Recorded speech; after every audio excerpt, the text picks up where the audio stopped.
ចាំបងប្អូនអ្នកគ្នាបានទស្សនាដោយបើហើយតើទៅជាមួយរឿងសង្គ្រាមជីវិតអរិយភាគភាគទី41ឥឡូវយើងបន្តដល់ភាគទី42ម្ដងណាបងប្អូនអ្នកគ្នាចាសម្រាប់វគ្គនេះគឺយើងឃើញថាហេងកំពុងតែមានអារម្មណ៍មួយថាអន្ទះសារខ្លាំងមែនទែនព្រោះគាត់ចង់ទៅជួបជាមួយនឹងមន្ត្រានៅឯកពតចាដោយសារគាត់ខ្លាចមន្ត្រាទៅតាក់ទងជាមួយនឹងសិនអីចឹងទៅដោយសារឥឡូវហ្នឹងគាត់ចាប់ផ្ដើមចង់ដោះដៃពីសិនរីចឹងណាបងប្អូនអ្នកគ្នាបងប្អូនអ្នកគ្នាឃើញជំនាញអត់គាត់បានអូវលីចេញពីផ្ទះនិយាយទៅគាត់ចេញពីសិនរីដោយសារអីគាត់អត់មានអារម្មណ៍មួយថាសប្បាយចិត្តឬក៏ស្រឡាញ់សិនរីដូចមុនទៀតទេគាត់ចង់ត្រឡប់ទៅរកដេតការរបស់គាត់វិញចឹងណាបងប្អូនចានៅពេលដែលគាត់អូវលីចេញហ្នឹងធ្វើឲ្យសិនរីគាត់ឆ្ងល់ខ្លាំងមែនទែនថាបងចង់តាណាទាំងយប់អីឬក៏ស្មាននឹងចឹងណាគាត់បាននិយាយថាអូនឯងក៏មកចេះញញ៉ៃជាមួយបងច្រើនពេកបងតាណាជ្រឿបងចង់ទៅលំហែខួរក្បាលអញ្ចឹងអារម្មណ៍នេះបងប្អូនគឺថាមិនទៅជាមួយអ្នកណាហើយសិតតែគាត់ទៅវិញ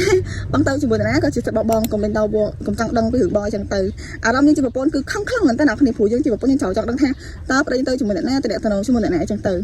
ចឹងដល់គ្នានិយាយមែនទៅពេលទៅសិនរីមកជាទទួលអារម្មណ៍មួយឈឺចាប់ខ្លាំងមែនតើអារម្មណ៍មួយថាប្តីគាត់ខ្វល់ជាមួយគាត់អញ្ចឹងណាអ្នកគ្នាគាត់ទៅតែយកអារម្មណ៍របស់មន្ត្រាឬយ៉ាងណាទៅពេលហ្នឹងចាតបមកហ្នឹងក៏គាត់បានទៅជួបជាមួយមន្ត្រានៅឯកពតចាពេលហ្នឹងគាត់បានសួរទៅកាន់សិនថាឯងបានគេជាមួយនឹងមន្ត្រានៅពេលហ្នឹងក៏មន្ត្រាបាននិយាយថាជាបងពួកខ្ញុំមិនដល់ថ្នាក់ហ្នឹងទេព្រោះដោយសារសិនមិនមែនជាមនុស្សម្នាក់ដែលធ្វើឲ្យខ្ញុំមានអារម្មណ៍នេះបងទេមិនធ្វើឲ្យគាត់មានអារម្មណ៍ថារំជើបជួយអញ្ចឹងណាអញ្ចឹងបន្ទាប់មកយើងឃើញថាទូស្រីរបស់យើងហ្នឹងក៏បានទៅក្នុងបន្ទប់ហើយពេលហ្នឹងគឺសិនខឹងខ្លាំងមែនតើប្រចាំជាមួយនឹងហេងផងជាមួយតាផងគាត់ក៏ចាប់ថាទូស្រីបើយ៉ាងទៅធ្វើឲ្យហេងហ្នឹងឃើញទស្សនវិជ្ជាហ្នឹងគឺគាត់ខឹងខ្លាំងមែនតើគាត់ធ្វើថាអញធ្វើអញ្ចឹងដល់ប្រពន្ធយើងទៅអីគាត់បាននិយាយថាមន្ត្រីនេះគឺជាប្រពន្ធគាត់អញ្ចឹងណាបងប្អូនអ្នកគ្នាពេលហ្នឹងសិនក៏បាននិយាយថាឯងមិនជាប្តីនឹងទៀតទេប្រពន្ធរបស់ឯងគឺជាសិនរីហើយបានចាឯងមកហួសហេតុជាមួយនឹងមន្ត្រីអញ្ចឹងព្រោះមន្ត្រីហើយនឹងឯងគឺតែតំណគ្នាជួយតាបងអ្នកគ្នាកុំភ្លេចទស្សនាទាំងអស់គ្នាចង់ដឹងថាតើភាគទី42នៃរឿងសង្គ្រាមជីវិតអរិយភាគនឹងជួបរឿងអ្វីខ្លះអ្នកទាំងអស់គ្នាកុំចាំដល់ទាំងអស់គ្នាចង់ដឹងថានៅប្រហែលភាគទៀតដែលជាភាគបញ្ចប់បងប្អូនតាបាយបាយ